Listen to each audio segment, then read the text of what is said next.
सबसे पहले हम देश में फैले चीनी वायरस के आंकड़े देख लेते हैं। दोस्तों, देश में कोरोना वायरस के मरीजों की संख्या बढ़कर 14,35,453 हो चुकी है। वहीं 4,85,114 लोगों का इलाज चल रहा है और 9,17,568 मरीज इस वायरस को मात दे चुके हैं। इसके अलावा 32,771 लोग इस संक्रमण से अपनी जान गंवा चुके हैं।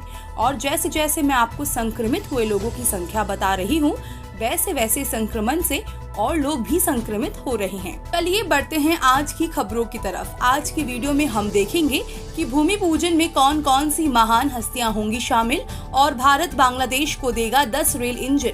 वहीं लाहौर के गुरुद्वारे की जमीन पर इस्लामी नेता ने किया कब्जा और देखिए कि खतरों के खिलाड़ी सीजन 10 का खिताब किसने किया अपने नाम। और 59 चीनी ऐप के बाद अब 47 क्लोन ऐप पर लगा प्रतिबंध।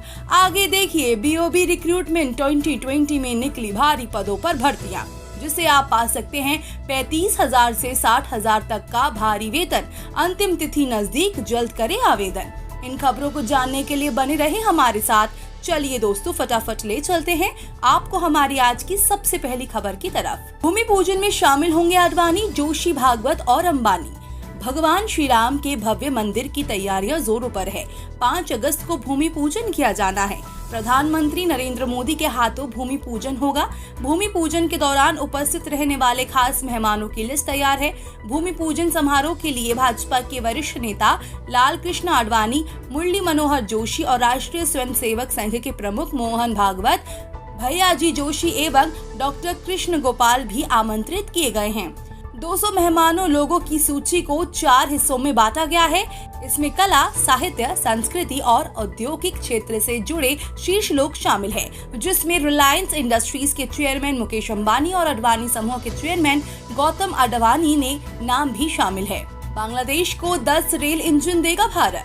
भारतीय रेलवे अब पड़ोसी देश बांग्लादेश के साथ रिश्तों को बेहतर बनाने की दिशा में भी अहम भूमिका निभा रहा है। भारत ने 27 जुलाई को बांग्लादेश को 10 ब्रॉड गेज डीजल इंजन सौंप दिए हैं। रेल मंत्री पीयूष गोयल और विदेश मंत्री एस जयशंकर ने वर्चुअल हरी झंडी दिखाकर 10 डीजल इंजनों को बांग्लादेश के लिए रवाना किया।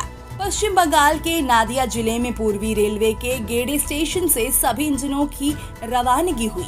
इन भारतीय रेल इंजनों को बांग्लादेश के दर्शना रेलवे स्टेशन पर रिसीव किया जाएगा। बांग्लादेश को रेल इंजन सौंपने के लिए आयोजित वीडियो कॉन्फ्रेंस में दोनों देशों के वरिष्ठ अधिकारी मौजूद रहे, जिसमें दोनों देशों के विदेश मंत्री, रेल मंत्री और रेलवे बोर्ड के चेयरमैन शामिल है। लाहौर में गुरुद्वारे की जमीन पर इस्लामी नेता का कब्जा। पाकिस्तान के लाहौर में दावत इस्लामी बरेलवी के कार्यकर्ता और हजरत शाह काकू चिश्ती के मजार के कर्ता धर्ता ने अल्पसंख्यक सिखों को धमकी देते हुए कहा कि पाकिस्तान एक इस्लामिक देश है और ये सिर्फ मुसलमानों के लिए है। उसने स्थानीय लोगों के साथ मिलकर गुरुद्वारा शहीद भाई तारू सिंह की जमीन पर भी कब्जा कर लिया है। उल्लेखनीय है कि ये गुरुद्वारा लाहौर में उस स्थान पर स्थापित किया गया है भाई तारू सिंह जहां जाकिया खान के हाथों शहीद हुए थे। उन्होंने अपने कैश कटाने और इस्लाम कबूल करने के बजाय अपना सिर कटवाना मंजूर कर लिया था। खतरों के खिलाड़ी सीजन 10 की विजेता बनी करिश्मा तन्ना। टीवी का मशहूर चेहरा रही करिश्मा तन्ना ने इस बार खतरों के खिलाड़ी सीजन 10 का खिताब अपने नाम कर लिया है। रविवार को खिलाड़ी सीजन 10 के मेकर्स की तरफ से विजेता के नाम की घोषणा कर दी गई है। शो का ये सीजन करिश्मा तन्ना ने जीत लिया है। हालांकि इस बात के पहले ही कयास लगाए जा रहे थे कि करिश्मा शो की विनर हो सकती है, लेकिन दर्शकों को आधिकारिक घोषणा का इंतजार था। टॉप 3 में करिश्मा तन्ना ने टेलीविजन अभिनेता करण पटेल और अभिनेता कोरियोग्राफर धर्मेश को चुने गए थे। दोनों को बीट करते हुए शो के होस्ट ने करिश्मा तन्ना का नाम विजेता के रूप में लिया। करण और धर्मेश को क्रमश पहला और दूसरा उप विजेता चुना गया।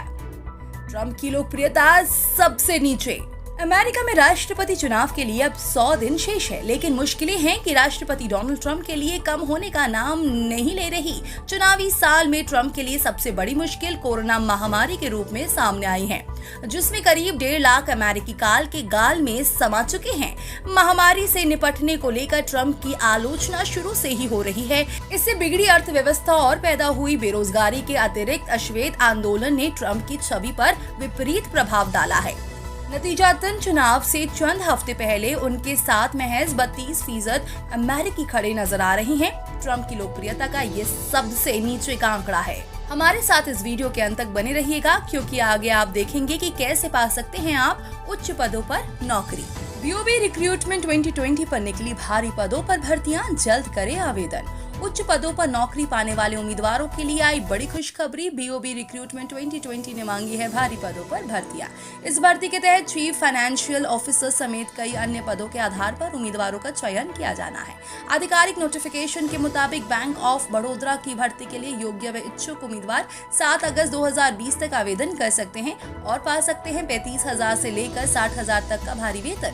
फिलहाल भारी पदों पर निकली इस भर्ती के लिए उम्मीदवार आधिकारिक वेबसाइट www.bankofbaroda.in पर जाकर ऑनलाइन आवेदन कर सकते हैं। भर्ती के लिए आयु सीमा 25 वर्ष से 45 वर्ष रखी गई है।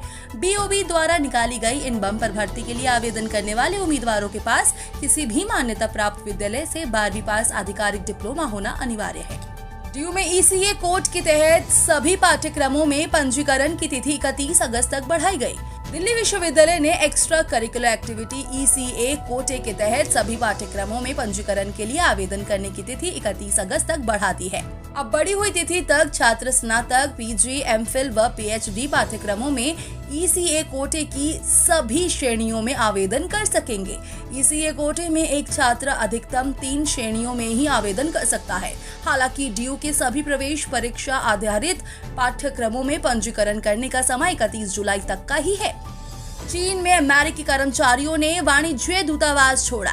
27 जुलाई IANS अमेरिका ने चीन के चेंगडू में स्थित अमेरिकी वाणिज्य दूतावास को सोमवार को बंद कर दिया गया। चीन ने पिछले सप्ताह इसे बंद करने को कहा था। इससे पहले अमेरिका ने ह्यूस्टन में चीन को अपना वाणिज्य दूतावास बंद करने के लिए कहा था, जिसके बाद चीन ने फैसले के खिलाफ जवाबी कदम उठाया।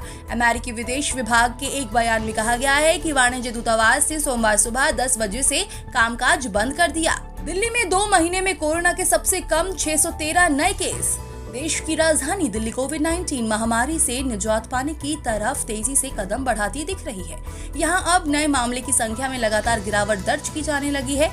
सोमवार को सिर्फ 613 नए कोविड-19 केस का नया रिकॉर्ड बन गया, जो बीते 2 महीने में सबसे कम है। दिल्ली हाई कोर्ट ने भी प्रदेश में महामारी से निपटने की तैयारियों पर संतोष प्रकट किया और अपनी तरफ से दर्ज जनहित याचिका को निपटा दिया। 59 चीनी ऐप के बाद अब 47 क्लोन ऐप पर लगा प्रतिबंध। चीन के ऐप के खिलाफ सरकार की एक और कार्रवाई की है। 47 ऐप पर फिर प्रतिबंध लगाया गया है। पहले से हटाए गए ऐप्स के क्लोन पर भी कार्रवाई की गई है। चीन के 59 ऐप्स पहले ही प्रतिबंधित हो चुके हैं। चीन 47 क्लोज ऐप्स पर प्रतिबंध लगाया गया है। उसमें टिकटॉक लाइट और कैम स्कैनर एडवांस वाले ऐप्स भी शामिल है। इससे पहले भारत सरकार देश में चीन को कंपनियों के निवेश की जांच करने की भी घोषणा कर चुकी है। तो दोस्तों, आपका इन खबरों के बारे में क्या कहना है? आप हमें अपनी राय कमेंट बॉक्स में कमेंट करके जरूर बताएं और साथ ही देश और दुनिया से जुड़ी हर छोटी बड़ी खबर को सबसे पहले देखने के लिए आप हमारे चैनल को सब्सक्राइब करना ना भूलें।